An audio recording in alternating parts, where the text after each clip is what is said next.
right, let's meet PEAR, which stands for, by the way, Personal Electric Automotive Revolution. You know, we really want to design this vehicle here for today's and future's lifestyles.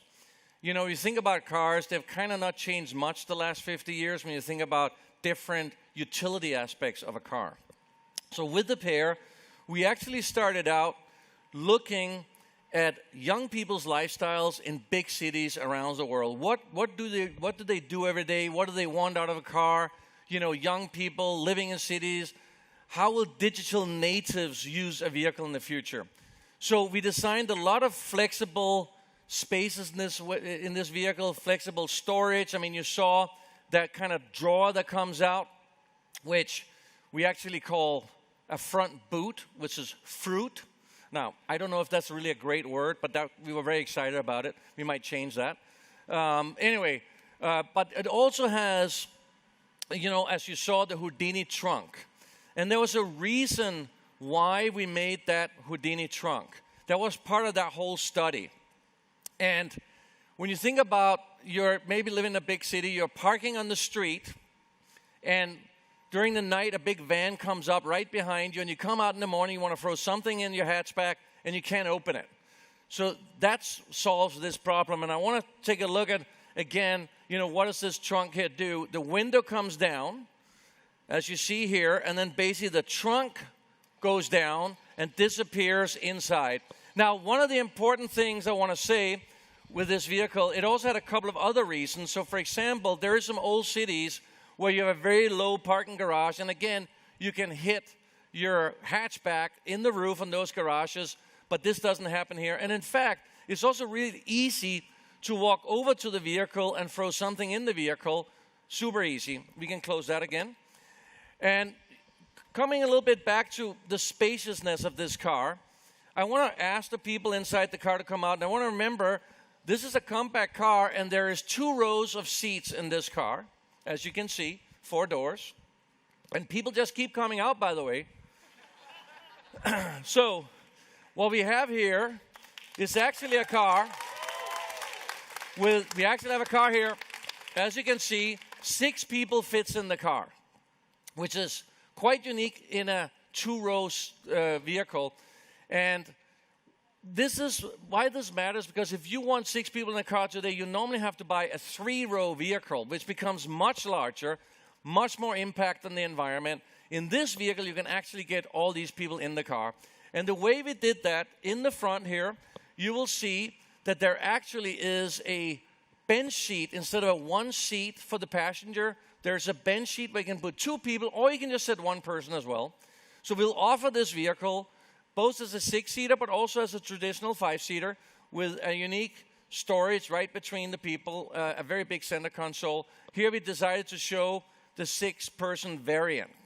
You can also see inside this vehicle, there's a lot of new type of storage place. If you look at the whole dash, everything in the dash is about storage. We got some rubber bands where you can fasten things. So it's all about being able to put stuff in different places easily. What's also unique about this car is that we actually have something called the lounge mode, where you can move the front seats forward, fold them down, and the rear seat you can fold down. So you can actually sleep in this car if you want. You can just lounge.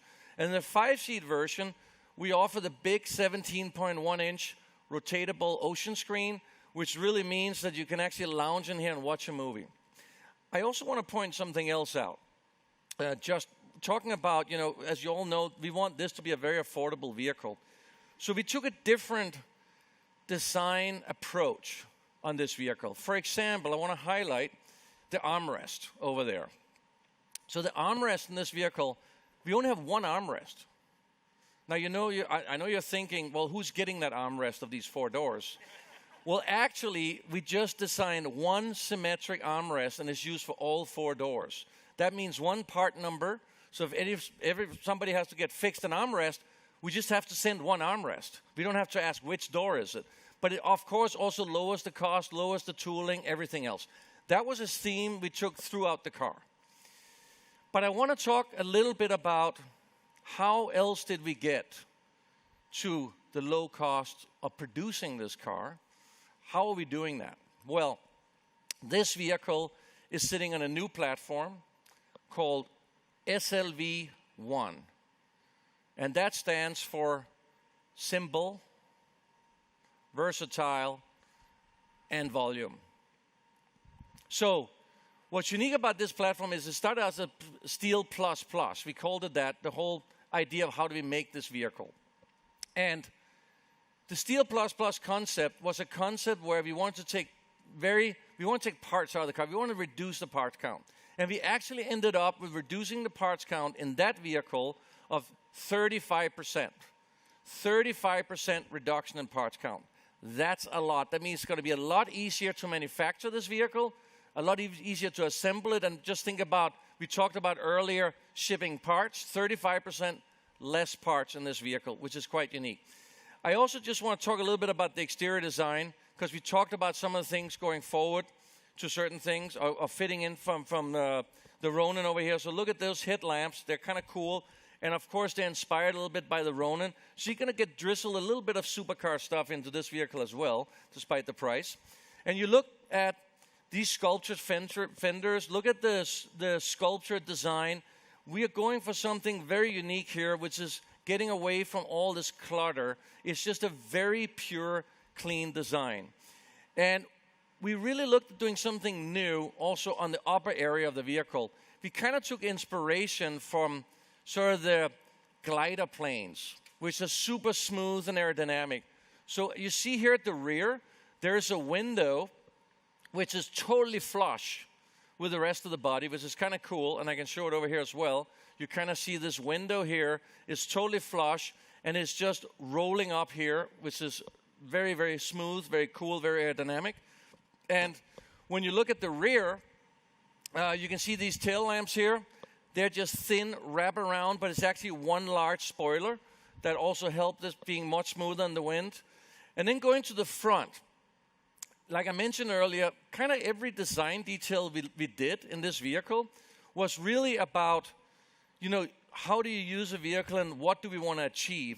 So if you look at the front, we actually have this very unique wraparound windscreen, and we have a low cowl. And the reason we did that was, again, we want to have that glider plane feeling with this giant panoramic view as you're driving around in the city. You want to have the best possible view all the way out, you know, whenever you're driving around. This is that's what you want in the city. And that's why we designed this kind of super curvy front windscreen. All right, so let me come to something very important.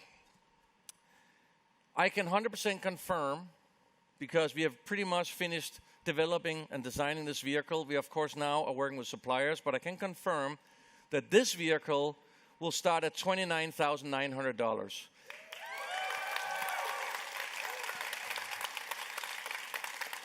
And that means after federal incentives, because we're going to build it here in the U.S., the price will be $22,400. I mean, that's a heck of a lot of car for money, I think, and a pretty cool car as well.